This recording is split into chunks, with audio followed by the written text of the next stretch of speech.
Okay, let's talk about the divorce and describe your relationship. Well, unfortunately, I think, as you know, we didn't have an amicable divorce like some parents do. There were some very strong emotional problems on the other side of this coin. Your dad, when I met him, even though I knew he had some issues, at that point in my life I was just becoming a new nurse, and I was such a nurturer, and I thought, I can change his life around, and I can make him a better person, and I know we can do this thing. And for a while he kind of conformed to the family life, and being the breadwinner and going to work and doing all of that. But apparently he was a victim of child abuse.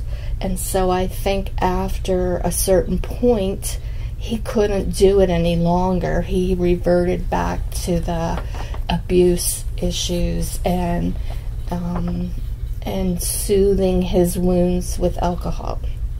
And so that made our relationship fall apart. But at that time, I had you, who was 2 years old, and your brother, who was 4.5.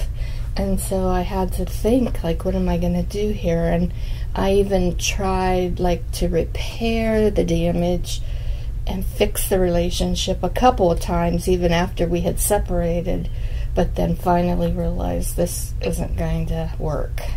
And when people would say, I'd say, I got a divorce, people would say, oh, I'm so sorry, and my answer would be, don't feel sorry for us, because things are much better now than they were before.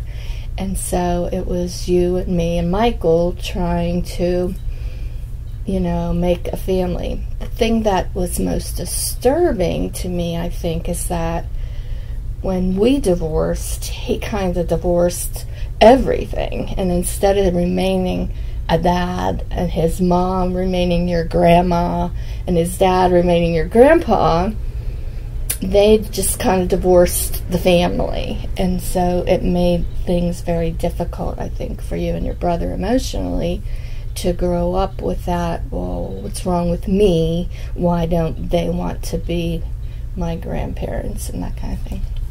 And how did the divorce shape our family?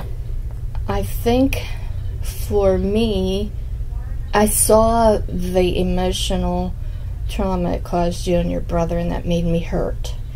And I didn't know how to fix it.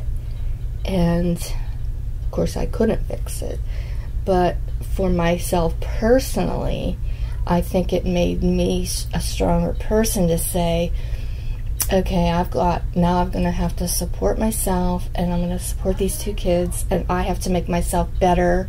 And so I decided to go on to school and get a bachelor's degree in nursing, and that led to better jobs and some teaching opportunities.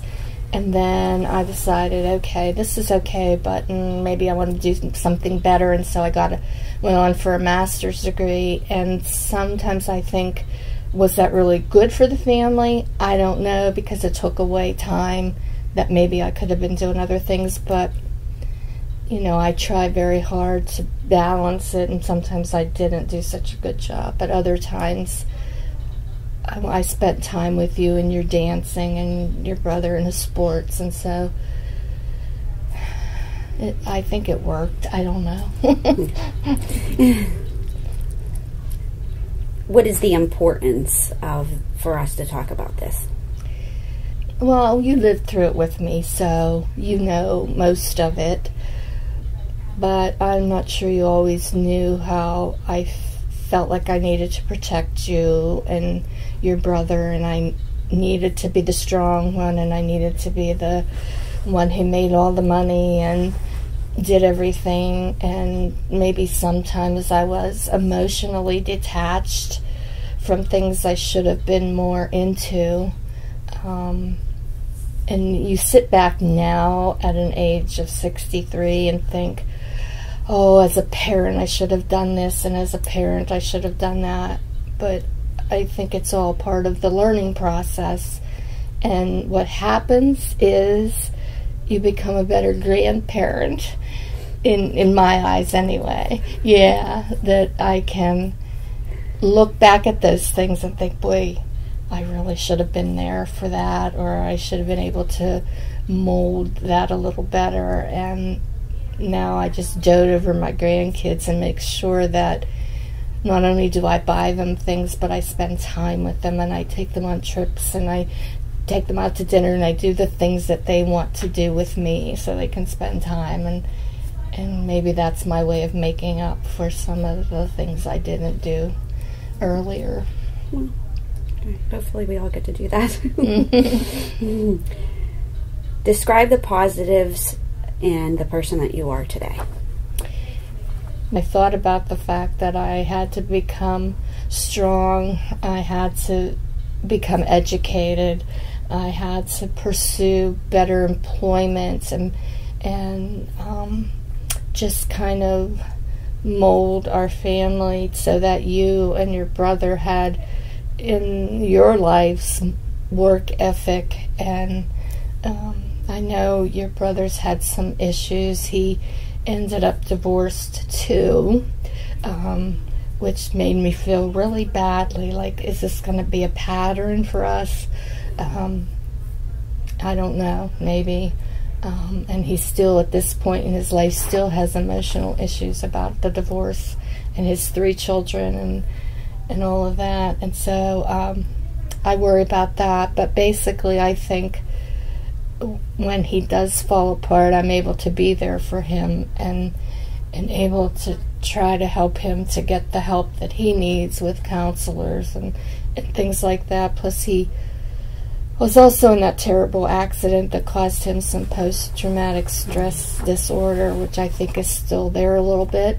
And so at this point, I'm focusing on trying to help him straighten out his life, and once again doting on my grandkids and trying to help them through, and hopefully being there for you, because now you've got things going on and a new job and all that excitement. And I just want to be a positive person.